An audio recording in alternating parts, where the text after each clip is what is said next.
Hello everyone and welcome to the Action Mesothelioma Day 2021 National Virtual Event. I'm Kate Williams, I'm a broadcaster and academic, and I was diagnosed with peritoneal mesothelioma in 2017. This national virtual event is brought to you by the UK Mesothelioma Alliance, which is part of its Action Meso campaign. The UKMA is a collaboration between asbestos charities, support groups, healthcare professionals, trade unions and other related organisations that aims to bring together the whole mesothelioma community with a single voice. Now, the UK has the world's highest incidence of mesothelioma, with more than 2,700 people diagnosed each year, and this number is increasing. The rising number of patients is directly linked to the UK's continued import and use of asbestos into the late 1990s. In the past, mesothelioma was seen as an old man's disease. Today, many young people are being diagnosed, and we hope that through events like this, we can assure no more families are faced with this challenge. Now it's time for my story, and I'll never forget when my consultant, Faiz Mohammed, said to me in my first consultation with him in Basingstoke, "You have cancer, Kate." I didn't have a clue what I had. There was very little information out there about my particular subtype of peritoneal mesothelioma, which is multicystic. I've been suffering with problems with my bowels, accompanied with excruciating pain, off and on for a couple of years, and that's until the pain got so bad I went to see the doctors in 2017. I was fast-tracked because of my father's history of bowel cancer, but when I saw the consultant at Northampton General Hospital, he didn't seem too concerned. He said he'd order a CT scan and a colonoscopy, and he actually said that he doubted that he would see me again. "I will write to you with your results." Fast-tracked 2 weeks, and I'm sitting in his consultating room with him telling me that my scan had shown a large mass in my abdomen and they needed to do a laparoscopy as soon as possible. In fact, it had to be so soon that they did it that afternoon. And the following morning on the hospital ward, he asked if my husband wanted to be there at 8 in the morning when he showed us photos of what looked like bubble wrap completely coating my entire insides. It was obvious he wasn't sure what it was and said he'd be in touch. I said, "Have I got cancer?" And he said, "We'll do the tests," but it was pretty obvious that's what he thought it was. So far, so good. I'd been fast-tracked, I'd had the biopsy, and then there was complete and utter silence. For weeks afterwards, I heard from no one. I had no support. No one rang to check how I was doing. I have to say my GP was fantastic. He saw me weekly, but I didn't get any information. I kept ringing the consultant's secretary, and eventually, after a lot of pestering, I saw his colleague, Mr. Hunter, who'd previously operated on my husband, so knew the family. And the morning that I was due to see Mr. Hunter, coincidentally, the lab results came through showing it was mesothelioma. And the reason for the delay was because they'd had to send the biopsy slides down to the Royal Marsden for a second opinion because they weren't quite sure what they were dealing with. But if only they'd told me, it could have saved so much stress. It was just complete silence. It was the fact that no one rang and said, "How are you doing? And the reason we're having to do this is because we're not quite sure what you've got," and we've had to send them off to the Royal Marsden. Anyway, I was really lucky because Mr. Hunter knew Tom Cecil at the peritoneal malignancy unit at Basingstoke, and I was referred there and saw Mr. Mohammed. But I really think that this highlights the lack of knowledge about mesothelioma even amongst the medical profession, because it was really obvious when I came round from the biopsy and the first consultant was basically standing over my bed looking completely and utterly shocked, saying, "I'm sorry," that he didn't really know what he was dealing with, which didn't really fill me with much confidence, coupled with the silence, which was awful. So that was in August 2017, and I had cytoreductive surgery with HIPEC at the end of November, where I had my cervix, womb, fallopian tubes, ovaries, greater omentum and lesser omentum, and peritoneum removed, before being given heated chemotherapy direct into my abdomen. I spent a week in intensive care, during which I had 2 more sessions of chemotherapy into my abdomen. I was meant to have a third, but I was very ill from the chemo. I also needed 2 blood transfusions after the operation, and in total I was in hospital for 3 weeks. So after 2 glorious years of NED scans, no evidence of disease, unfortunately my scan last October showed a 2 centimetre cyst above my liver and a further MRI scan just last month has shown 2 more new spots on my colon and above my bladder. So I'm very much on watch and wait with further MRI scan in October. Which, as you can appreciate, is very difficult. And the real difficulty is really how alone I feel. There's not many people have heard of mesothelioma. Most cases are plural, with little mentioned about peritoneal and even less about multicystic. And when I hit Google after being diagnosed, the internet was telling me there were only 153 recorded cases of multicystic peritoneal mesothelioma in the world. I mean, subsequently, from all I've read, I think there are more cases than that, but it's still extremely rare. I mentioned I was a broadcaster. In fact, I worked for the BBC for over 25 years. I don't know if asbestos in some of the BBC buildings caused my mesothelioma. I know from chatting to Lynn at HASAG that there are a lot of cases of BBC workers being diagnosed with mesothelioma, but it's not something I really want to dwell on. My GP is fantastic. He doesn't know anything about mesothelioma. We're learning together as I read every single research paper going, which I accessed through working here at the University of Northampton. When I was first diagnosed, I found the Mesothelioma UK website really helpful, but it's difficult when people really don't know what mesothelioma is or how it can be caused. The surgery has left me with long-term effects. My bowels don't work properly, my stomach isn't great. The main thing is tiredness. I still work full-time here at the university. I spend a lot on my weekends just resting and sleeping. Some days after work, I'm so exhausted, I just have to go straight to bed. And it's a complete and utter exhaustion where my body is just shutting down and I can't compute and just have to stop. I've had to stop news reading at BBC Radio 5 Live, which I continued to do after the weekend after I joined the university, which I absolutely loved, but I'm just so tired. I really do miss it. But for all that, I'm just glad I'm under the care of Basingstoke. I reckon they're the experts in peritoneal mesothelioma. And I really hope events and awareness campaigns like this Action Meso Day will mean that more people can know about the dangers of asbestos and mesothelioma. So that's my story.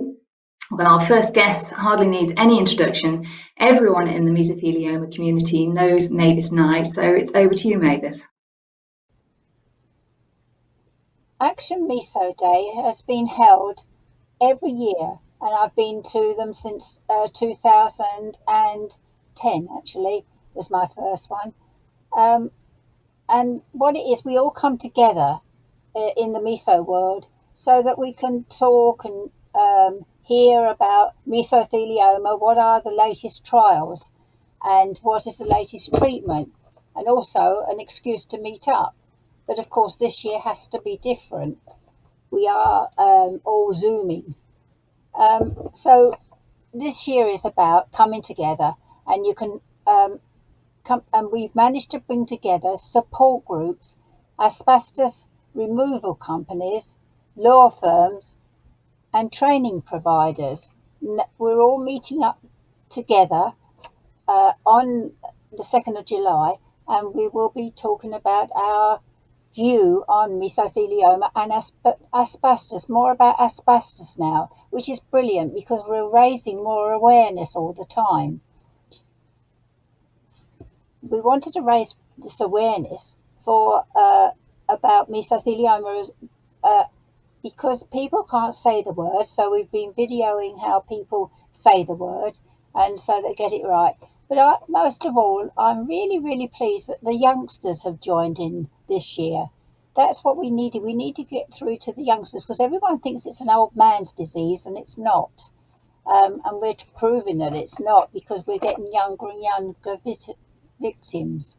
So this year we're getting the very young involved, and I think they've really enjoyed themselves learning about asbestos, which is great because then they will talk to their friends in school, and gradually more awareness will be amongst the young that asbestos is still here in this modern world and it's still causing problems. So now we'd like to welcome the panel of healthcare professionals taking questions for our 5 panel discussions on trials and treatments. So what we'll do now is leap straight into our live panel discussion, and I'm really pleased with all the guests that we've managed to line up for you. If you've got any questions, if you put them in chat or Twitter, then we'll try and ask as many as we can. Obviously, time is limited, and we've got 5 brilliant guests to hear from. So first of all, if I can introduce Sanjay Popat, who is a consultant thoracic medical oncologist at the Royal Marsden Hospital. Hello to you, Sanjay. Thanks, Kate. Welcome, everybody. It's great to have everybody here. I've been treating mesothelioma for nearly 20 years and have seen the medical approach to this change from a approach where we had no active treatments through to nihilism being replaced by an air of optimism now, with chemotherapy generally used, looking at the role of surgery and making huge advances in the development of immunotherapy, specifically immune checkpoint inhibitors, over the last 5 or so years, where now we are starting to use immunotherapy as routine. Thank you, Sanjay. We've also got Professor Kevin Blythe, who's Professor of Respiratory Medicine at the Institute of Cancer Sciences in the University of Glasgow. And Kevin, of course, you're also the founder and director of the Scottish Mesothelioma Network. Thank you, and hello to everyone. So I'm a respiratory consultant and a researcher, so I spend about half of my time in clinic and on the wards looking after patients who present with mesothelioma and a range of other diseases. I also run a research program where we're trying to develop new techniques to diagnose the disease and develop new treatments. And as Kate mentioned, I also run with the support of a fantastic team, the Scottish Network, which coordinates care for patients across our country and access to trials, which, as Sanjay says, are really moving forward the kind of options for us. Thank you. So staying in Scotland, we've got Alan Kirk, who's a thoracic surgeon at the Golden Jubilee National Hospital in Clydebank in Glasgow. Good afternoon. Welcome to everyone. I am a chest surgeon. I've been treating mesothelioma surgically for over 25 years. The last 5 years in particular have really upped the game, and the surgeons at the Jubilee are an integral part of the Scottish Mesothelioma Service that you've already heard about. Thank you. So we've had a bit of a theme so far introducing specialists in pleural mesothelioma. My next guest is Sam Westbrook, who's the peritoneal mesothelioma clinical nurse specialist at Basingstoke and North Hampshire Hospital. Oh, hi. Thanks for having me to speak today. So I'm Sam. I'm based at Basingstoke Hospital down in Hampshire. My post is funded by Mesothelioma UK. And I've been doing this role for the last 2.5 years and previously worked in pleural mesothelioma. So peritoneal mesothelioma accounts for almost 4% of mesotheliomas as a whole, and that's roughly about 130 cases in the UK.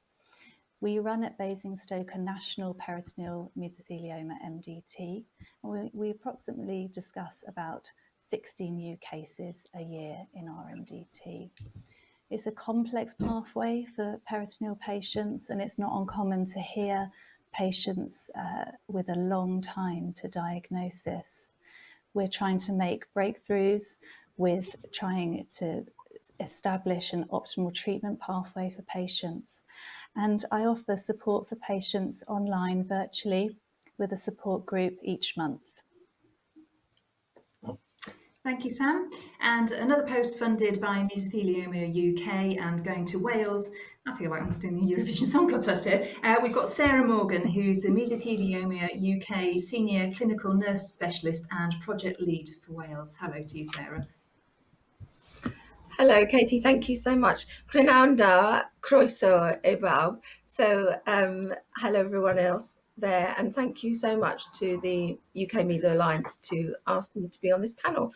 So in Wales, we have approximately, more than 100 patients a year diagnosed with mesothelioma. So it's a significant number.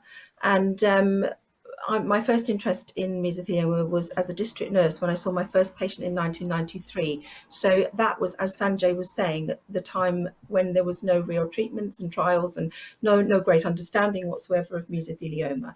So part of my role, as well as being a clinical nurse specialist in mesothelioma, is to be the lead for a strategic project to improve and enhance services for patients in Wales, and great inspiration taken from Scotland, from Kevin Blythe's team. We would like to use a hub and spoke approach to set up a network, which we're well on the way of doing.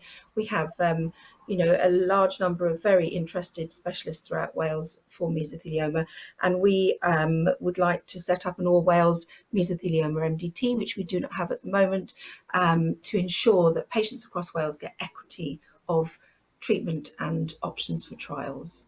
So thank you very much for inviting me. Diolch.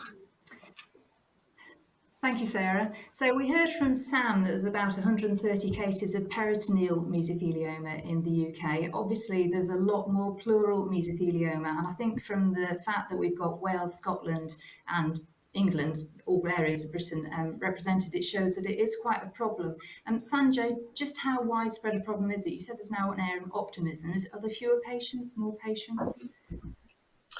No, we're still seeing large numbers of patients coming through, and the reduction that had been predicted by many epidemiologists, I don't personally think has really occurred, and that could be for many reasons. The types of asbestos exposure that people have had are different because of the more domestic use of asbestos that occurred in the latter part of the most recent century. And so therefore we're seeing a different type of patient come through with mesothelioma who hasn't necessarily worked for the military or in the heating or other service industries. But perhaps Kevin can give further information, but my view is I think cases are still coming through thick and fast, and I'm not expecting them to fade away anytime soon. Yeah, and Kevin, there has been a particular problem in Scotland, hasn't there, because of the heavy industries? I mean, what is your view on whether cases are continuing to rise or, ticking time bomb with crumbling schools? Yeah, I would agree with Sanjay, actually. I think there's been some really accurate predictions over the last 2 or 3 decades of the rise in numbers, and there was I think the original prediction was that those numbers would then fall away. I think we're not really seeing that yet, possibly because we obviously didn't export the asbestos that we brought in. We put it in our buildings and we put it in our schools and we have it in our homes. And as Sanjay says, we're seeing more people who've been exposed probably through environmental hazards, either at places of work, less traditional, not heavy industries. And you mentioned schools, so that there's obviously an anxiety there. There's hundreds of schools across Scotland and across the UK with asbestos in the fabric of the building, and we do wonder sometimes when we see people coming through in their 40s as to where they could have been exposed, given that there is this gap of 30 or 40 years usually between exposure and disease. So yeah, I think we're still seeing big numbers, and there's quite a lot of uncertainty as to when those will fall. Yeah, that was going to be my next question. Are you seeing actually younger patients coming through? You mentioned they're coming through in their 40s. Is that the trend at the moment? I wouldn't say it's a trend. I mean, the majority of patients are still older, but we do see it's no longer an exceptional case that's 40s or 50s. It feels like we're seeing more of those patients, and definitely many more patients who don't come from the kind of classic. For us, it's shipbuilding. It's the reason that we have so many in the west of Scotland, for example. We're seeing less shipbuilders and more electricians and plumbers or teachers and that sort of thing. Okay, so if I can bring Alan in now. Alan, if you get a patient presenting with mesothelioma, what's the kind of care pathway that you have for pleural, obviously? I think I've noticed a change in referral patterns over the past 20 years. We, as surgeons, have always had access to thoracoscopy for diagnosis and treatment of pleural effusions. With the flourishing respiratory physicians business and doing pleural clinics, we are seeing fewer and fewer of these patients. But the ones that we do get, we manage within the lung cancer MDT regionally to try and, another speaker talked about hub and spoke management. We very much like to keep that hub and spoke, keep treatment local, but refer on to the Scottish National Mesothelioma MDT for further expert advice, collation of audit data, and advice back to local units what best practice might be. So what sort of treatment do you give them? So the treatment, I feel very strongly that within the context of the mesothelioma MDT, the real role of the surgeon is to help get a diagnosis, proper tissue diagnosis, not an X-ray diagnosis, not a cytology diagnosis, where the pleural services have not managed to do that. And the biggest impact that I think surgeons have in people's lives is to palliate and improve the symptoms from the recurrent pleural effusions. That is the majority of what we do in surgery. If you like, the headline grabbing stuff is probably the big operation. And over the years, as surgeons, we have done extrapleural pneumonectomies. And more recently, within the context of the MARS-2 study, we have done the extra extended pleurectomy decortication operation. We probably see something between 50 and 60 patients for diagnosis and palliation of an effusion each year, and over a 2-year period did 12 big operations, just to put things in context. All within the confines of trial, all within the confines of the mesothelioma MDT. Yeah, we're going to look at trials in more detail in a minute, but you said you feel strongly about the tissue, getting the tissue diagnosis rather than just the scans. Is it hard to get those then? No, the very straightforward, not quite day case procedure, but through keyhole surgery, usually one, possibly two small holes. Surgeons can certainly achieve a diagnosis. As I say, we are doing fewer and fewer of these as quite rightly, the pleural services within teaching hospitals and district general hospitals increase the number of people that can do medical and local anaesthetic thoracoscopies. It's a straightforward thing to do for anyone with the appropriate training. Okay, Sarah, it was you that said that you liked the hub and spoke approach in Scotland. What is the case in Wales then? How are patients treated once they present with symptoms of mesothelioma? Diolch, Katie. Yes, in Wales, of course, we have a very large land mass and very rural areas. So we have 10 separate lung MDTs that discuss the lung pleural mesothelioma patients at the moment, and we don't really have a pathway for the peritoneal ones in the way that they are referred on and presenting. So the hub and spoke approach is ideal for somewhere such as Wales, where you can link with one another, and the appropriate use of although we've had problems today with video linking and so on, that has been the most awful situation we've had with the COVID pandemic. With the one thing that has come out of it that we must use and we must improve and take advantage of is the ability to link in over video and link up with all our colleagues throughout Wales. So we've got a massive landmass. We've got many different MDTs, many different specialities, all who want to communicate together about mesothelioma. And we can do that with this hub and spoke approach. So we have a number of specialists who have expertise in meso, and we can then spread that out to all those that are coming into contact with mesothelioma patients and carers and all those professionals involved. So this is the hub and spoke approach. I hope that explains it. Yeah. So we heard from Alan that a lot of the cases obviously was because of the traditional heavy industries, the shipbuilding in Scotland. What's the story in Wales? Are there kind of typical background stories to the types of patients that you're getting there? Is it also through a lot of industry? So yeah, so there's a lot of heavy industry in Wales, and ports, of course, we do have, but we also do have the same story which you have with schools and public buildings. You know, there are an increasing number of diagnoses within women and within people that are working in offices, schools, and also from their domestic environments.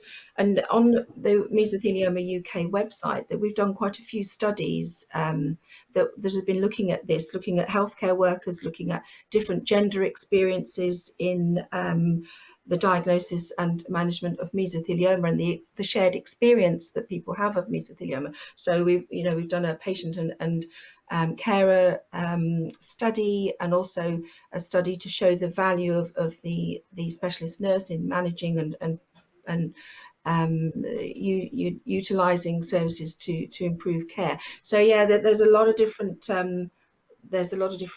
environments where people are now being exposed, as well as heavy industry in Wales. Yeah. Sanjay, if I can go back to you, I mean, I know as a mesothelioma patient, if you are diagnosed with it and you Google it, you are absolutely petrified. But you mentioned in your introduction an air of optimism. So how do you now kind of tell patients what to expect? Well, the first thing, Different thank you. The first thing to explain is that they're not alone. Many people have never heard of the disease. It's a very long word, it's hard to pronounce, and they need support. And there are many places that they can be supported by. But we've moved on from a time where there was no treatment, and physicians strongly believed that there was no treatment suitable for patients with mesothelioma. And we have lots of data now, which gives us an idea about what the future may or may not hold for their particular type of disease. And we're learning more and more about individual subtypes of mesothelioma, because we're recognizing that not every mesothelioma is exactly the same. And as many different types of cancers, there are many different types of mesothelioma, and we're starting now to scratch the surface of the different types. And once we now look at the different subtypes, we can start working out what the right treatments are for those patients. Some patients may need input with folk like Kevin to help manage their pleural effusion. They may need input with folk like Alan to give advice about surgery. They may need radiation as part of that. They may need chemotherapy. They may need immunotherapy. They may need all of these across the lifetime of their journey. So it's about dealing with the disease that we have in front of them, talking them through what the future might hold with many of the uncertainties that we have associated with that, but also giving them some confidence about what the medium and long-term strategy for treating their disease might be. And also, it must be a case then that you can try one type of treatment, and then if that's not successful, try something else. Is that the case? Yeah, very much so. That's generally what we do. We assess the patient and see what their particular disease is, what it's behaving like, and then work out what the right treatment for them might be. It might be that we more and more these days are wanting to start with immunotherapy. That may not work for everybody. And a proportion of those patients will go on to need chemotherapy at some stage.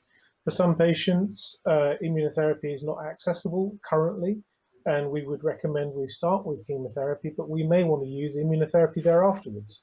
So it's not just about one treatment and then that's it. It's about planning how we can map their strategy for their journey with different types of treatments in the future.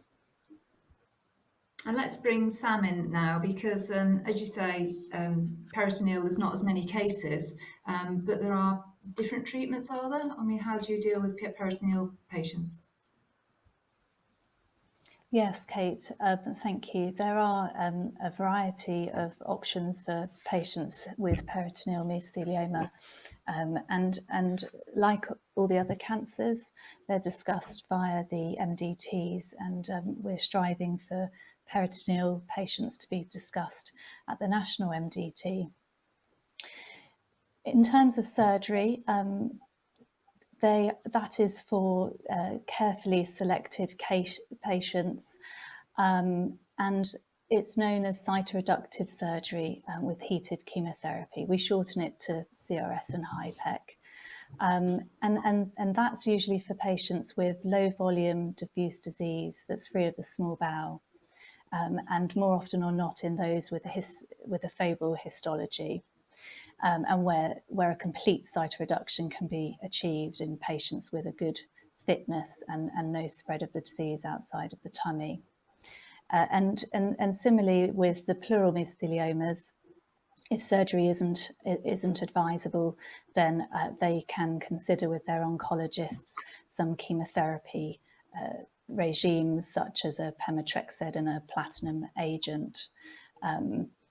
It's generally assumed that the efficacy of chemotherapy is similar to that of the pleural mesotheliomas. But given its rarity, as we said, it's not surprising that trials and treatments are more common in pleural, especially with the trials. The immunotherapies are available in second line for pleural as well as peritoneal. And more recently, we've seen changes in first line with ipilimumab and nivolumab via the early access schemes for pleural. And at the moment, that's not available for peritoneal patients in the first line. So at our MDT, we would consider all of these areas and look at whether a patient is surgically operable to remove all of the disease. And if not, our oncologist on the MDT would recommend a treatment regime for them. Thank you. So, Alan, you mentioned the MARS-2 trial. A lot of people on here may be saying, well, what's happening with that? What is happening with the MARS-2 trial? I don't know who's best placed to answer that.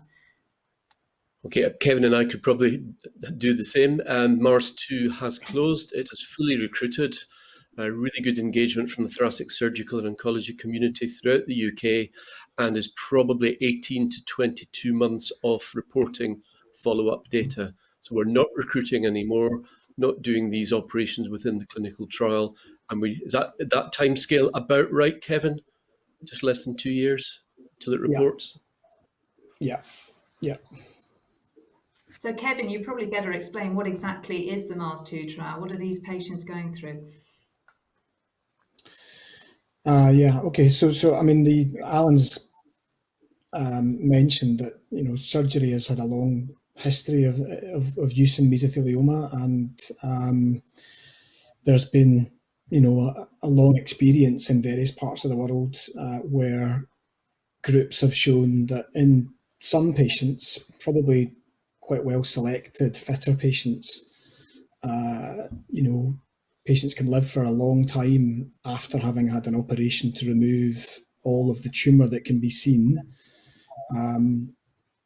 What we haven't had until now, and we still don't have at the moment, is very strong, clear evidence as to whether doing that sort of very big operation actually benefits patients as opposed to not doing anything other than, for example, chemotherapy or other drug therapies.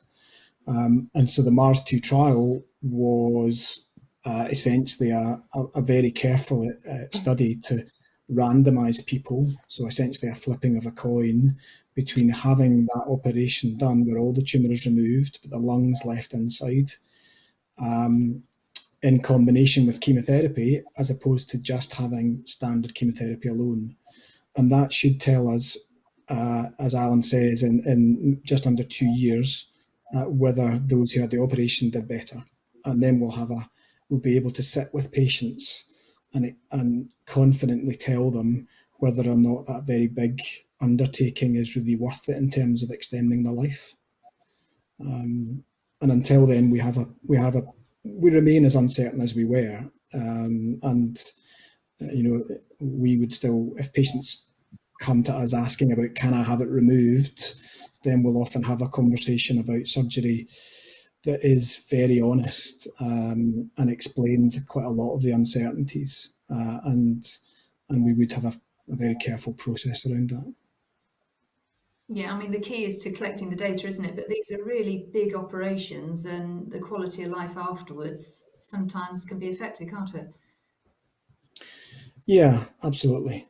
I mean, I think I've heard surgeons describe it very well, saying that the decision to have an operation like this is probably the biggest decision that most patients will ever make. And it can be difficult afterwards. And so, you know, really, we don't want to put patients through those difficult times after the operation if it's not going to extend their life or greatly improve their quality of life in the longer term. And it's very difficult because the thing, especially with younger, fitter patients, quite often the first thing they ask is, can somebody chop this out? And it's intuitively what you would want to do, but it's a very difficult technical thing to do, and we don't have any evidence yet that it is of benefit. But we also don't have any benefit that it's of strong benefit evidence that it's of harm. So at the moment, we have to have an honest conversation and try and allow the patient to explore those options with all members of the team. Thank you. So, Sanjay, immunotherapy, everyone automatically thinks, oh, well, I don't want chemotherapy now, I want immunotherapy. It's the new gold standard, it's going to cure me. How do you do immunotherapy? I mean, if you kind of explain what it is and how it's different from chemotherapy, is it going to help more patients? That's a difficult question to answer because it depends on the patient. Immunotherapy really should be our standard of care for patients that are not having surgery. For patients that, after the very careful discussion that Kevin has quite elegantly talked about, those patients who are having surgery, we don't have any really strong evidence that immunotherapy should be used around surgery, and they should be treated with chemotherapy and surgery.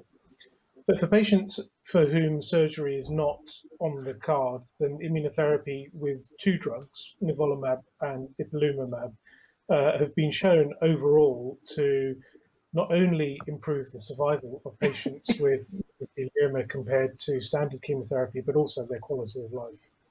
However, within that broad statement, there are many different nuances that we need to think about. So, for example, in patients with what's called non-epithelioid mesothelioma, such as sarcomatoid or biphasic mesothelioma, the difference that immunotherapy brings is huge. And we would very strongly encourage those patients, if they are fit, to have immunotherapy. However, we need to recognize that immunotherapy, which is a series of drugs given intravenously on a 2-weekly or 3-weekly schedule, is not straightforward. It has a doubling the risk of hospitalization due to side effects compared to chemotherapy, and has a tripling in the rate of side effects, which can be quite serious compared to chemotherapy, but not necessarily resulting in hospitalization. That needs to be considered quite carefully with the patient that you are discussing this with, compared to the other options that might have. But in biphasic and sarcomatoid mesothelioma, there is a very strong rationale to give it. In patients who've got epithelioid mesothelioma, the survival benefit is more modest, and we would still very much encourage those patients to have immunotherapy if it is available for them. But we need to think very carefully about the benefits it's bringing to that particular individual. Because when we look at the trial data, there are about 30% of patients in whom the immunotherapy has no effect whatsoever. Okay. Sadly, that is all we've got time for. There is so much more we could talk about, especially with such brilliant guests. But Sanjay Poppet, Kevin Blythe, Alan Kirk, Sam Westbrook, and Sarah Morgan. Thank you both. Thank you all very much for joining us. We've now got another patient story, and this is Nigel Shaddock, who took part in the groundbreaking Checkmate 743 trial, a double immunotherapy trial that showed the most positive mesothelioma drug trial results for around 16 years. Hi, and thanks very much for the introduction. So my name's Nigel. So a little bit about myself. I'm 54 years old. I live in Inverness, Scotland, originally from Bedfordshire.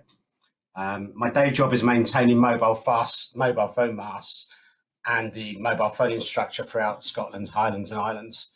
For the last 10 years, I've been a pretty keen competitor in endurance sports like Ironman triathlons and ultra marathons.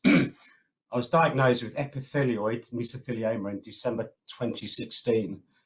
October 2016, I was struggling to maintain my fitness. My GP originally diagnosed pneumonia. Further tests and biopsies proved the underlying cause was, unfortunately, mesothelioma. My initial survival prognosis wasn't great. I was told it was about a year, maybe 2 years if I was exceptionally lucky, but realistically 6 months to a year. So I don't know where I got I don't know where I was exposed to asbestos. Where I used to live, there was a scout hut behind me, which is built out of asbestos, and I spent a lot of time there in youth clubs and things. And when I was an apprentice, I was working in naval shipyards on Navy boat communication systems. But I'm also a keen classic car enthusiast. I was often exposed to clutch and brake asbestos dust, so it could have been from there as well. So my health deteriorated quite rapidly during a prescribed watch and wait period. And this time I looked at different clinical trials. I wasn't getting very far, but then I was found by a newspaper reporter. She found me on the Mavis and I Facebook page, and she put me in touch with a specialist at Glasgow Hospital. So he was keen to take me on. He gave me a PET scan, and I was already down to, I think it was stage 3 cancer, and I was too far. I had too much cancer really for the surgical trial, the Mars 2 trial. But as I hadn't had any treatment at all, I was eligible for the Checkmate 743 immunotherapy trial at the Western General. So I started this in November 2017. Sorry, in June 2017, and by November 2017, the scan showed the tumour significantly reduced. It'd gone from centimetres sort of to millimetres. The trial was a 2-year trial. I lasted about a year and a half then my pancreas started to play up a bit, so I had to come off the trial. But I'm still technically on the trial because I have 3 monthly scans. My last scan was yesterday, in fact. The scans over the last few months have shown the tumour reducing significantly. In fact, the December 20 trial scan showed that I was officially in remission. So that was a great word to hear. So that's kind of my story, really. I'm back to doing all my sport, all the things I love to do. I was cycling Land's End at John O'Groats with the Action Meso in 2019. Absolutely love that. So yeah, I'm back to a full life, just doing as I did sort of 3 or 4 years ago. So that's my story. And if I can help anyone at all, or you want to be in touch, just find me on Facebook. Okay. All right. Thanks very much for listening. Thank you, Nigel, for sharing your journey. The Action Meso campaign is all about raising awareness of mesothelioma and the dangers of asbestos with the aim of eradicating both. We asked representatives from support groups to ask politicians from around the UK about the action they'll take to help deal with this ticking time bomb. Now, we're inviting everyone here to contact their local MP and help us by asking them 3 key questions to respond to. The first one is this. In the past, asbestos in situ has always been deemed as being safe if managed properly. However, 2 recent studies by the HSC has shown there to be a substantial increase in younger female teachers being diagnosed with mesothelioma. Given the findings in these more recent studies, are you now concerned for the safety of our children in schools, especially when 80% of schools in the UK contain asbestos? The second question is this. Mesothelioma and all other asbestos-related conditions are generally associated with older men who worked in traditional industry. Would you agree, given these recent HSE studies, that asbestos continues to take lives, but now from a completely different demographic, and so should be removed from all public buildings? And finally, how would you support a phased programme to remove asbestos from all public buildings in the UK, starting with schools? Well, we'll make these 3 questions available on actionmeso.org. Please do share the response you receive from your MP with us. And we have a message of support from one MP already, Ian Lavery, the Labour MP for Wansbeck in Northumberland. Hello, I'm Ian Lavery, Member of Parliament. I'm the chair of the All-Party Parliamentary Group on Occupational Health and Safety. You may not know this, but the single biggest cause of work-related illness and deaths is asbestos. It's not a legacy issue. In fact, the numbers of working people being diagnosed and dying is on the rise. Thousands of people are dying each year from mesothelioma alone. It's a deadly cancer that is caused by breathing in asbestos dust, and it's a cancer that is preventable. Because if people were no longer exposed to asbestos, then they wouldn't have to suffer the consequences. That's why I fully support the Action Meso campaign and the call to make more people aware of this disease, of the dangers of asbestos, and of course for its total eradication. I'm working with the trade unions to campaign for the removal of asbestos from all public buildings. Because how can it be right that people are still going to work on construction sites or in classrooms and they're putting their lives at risk? Friday the 2nd of July will be Action Meso Day. We're calling on everyone to use that day to find out more, educate your colleagues and spread the word. Use the hashtag ActionMeso. Visit actionmeso.org to find out more. And in Scotland, Phyllis spoke to Anis Sarwar too. Welcome everyone to today's question and answer session from Scotland for Action Mesothelioma Day 2021. Today we're asking our politicians about the rise in mesothelioma amongst younger female teachers and about asbestos being present in our public buildings. I'd like to introduce you to leader of the Scottish Labour Party, Anis Sarwar, MSP. Pleasure to be here, Phyllis. In the past, asbestos in situ has always been deemed as being safe if properly managed. However, two recent studies by HSE has shown that there has been a substantial increase in younger female teachers being diagnosed with mesothelioma. Given these findings in the recent studies, are you now not concerned about our children and their safety in schools? I'm massively concerned because it's all very well saying that it's in situ and safe, but if you're not testing regularly, if you're not monitoring it regularly, if you have no risk register and no publicly or very limited publicly available information, then it's much harder to have confidence that there's no leakages taking place. As you quite rightly say, particularly in schools, so think about 1,600 schools across the country with asbestos. I think if most parents knew that, they would be absolutely horrified. Would you be supportive of a phased programme to remove all asbestos from all public buildings, starting with schools? So I don't think it's an option. So I don't think we have an option of saying, are we supportive of the idea or not? I think it's a must. If we are to create safe environments, if we're going to create safe environments for pupils, if we're going to create safe environments for teachers and the wider workforce, and we are going to have a public state that is ready and willing and is able for the people of Scotland, then we've got to confront this. And that's why we've got to have urgent action. We've got to recognise that women also get mesothelioma, women also came into contact with asbestos, women are currently at risk in our schools, for example, but also other sites as well, at risk of mesothelioma. So it doesn't choose between gender, it doesn't choose between ethnicity. So let's confront the crisis that faces us rather than waiting for more people tragically to lose their lives. No, I think that's fantastic. Thank you very much, Anis.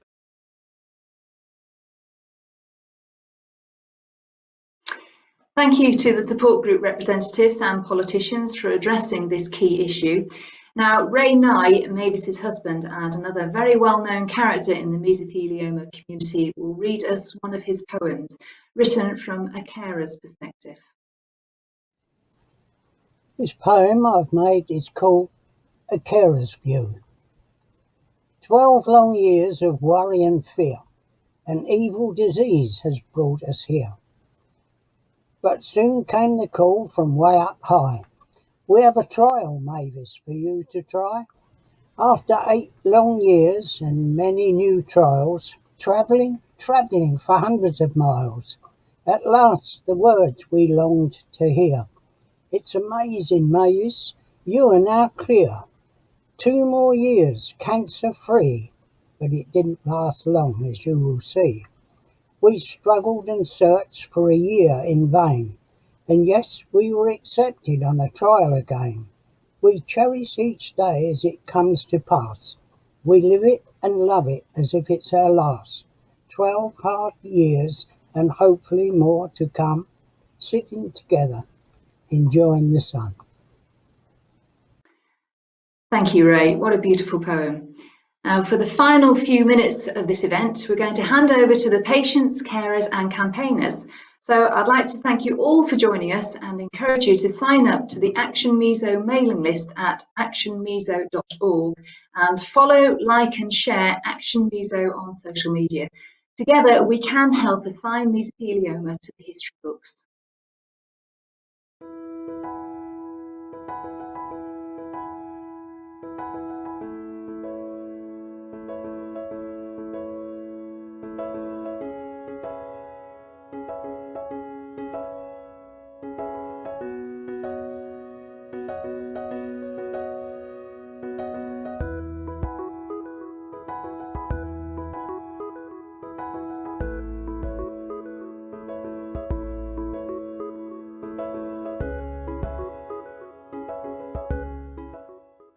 Aggressive. Asbestos. Preventable. Peritoneal. Cancer. Breathless. Mesothelioma. Invasive. Disease.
Hi, my name is Paul Cook. I was diagnosed with mesothelioma in 2017.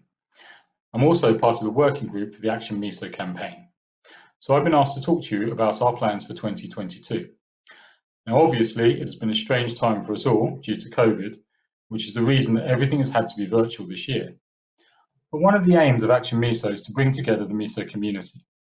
And this includes patients, carers, healthcare professionals, asbestos removal companies, law firms, charities, and many others. In fact, anyone who has been touched by this dreadful disease. Now, we aim to come together to ensure that companies and the government are doing all they can to eradicate asbestos. In 2022, we want to have a single, big, national mesothelioma awareness raising event, which sadly we had to postpone this year. Now, we intend to have a relay from John O'Groats to Land's End, involving schools, colleges, communities, and frankly anyone and everyone who wants to participate to highlight the dangers of asbestos in our public buildings. This will go the length and breadth of the country and be a national event. Action Meso will also be launching new campaigns. They will be aimed at people of different ages and all walks of life. And we really want to grab people's attention and make them engaging. Hopefully, you've seen some of our campaigns this year, such as the Hard to Say campaign. We also hope to launch a petition to voice the changes we need to ensure the safe removal of asbestos in schools and public buildings. The only way we can be successful, however, is by coming together, as frankly there is power in numbers, so please join in and get involved. This is Action Meso Day, with the emphasis being action. Therefore, we'd like to invite you to do just that and support the Action Meso campaign by taking action, not just today, but ongoingly. We've created an action board, so if you've had an opportunity to download these already, then please get them ready to share in a few moments. If not, please head over to our website, actionmeso.org, where you can print off this page. Then write down how you can support us in raising awareness of mesothelioma and the dangers of asbestos by taking on an action. For example, in my day job, I'm going to educate my corporate clients about mesothelioma and the dangers of asbestos that still exist. It could be as simple as sharing our website with your colleagues, promoting Action Meso on your social media, taking on a 5K run, writing to your local MP, anything that's helpful. Now, for us to be successful, we need to come together with everyone taking action, not just today, but on a regular basis.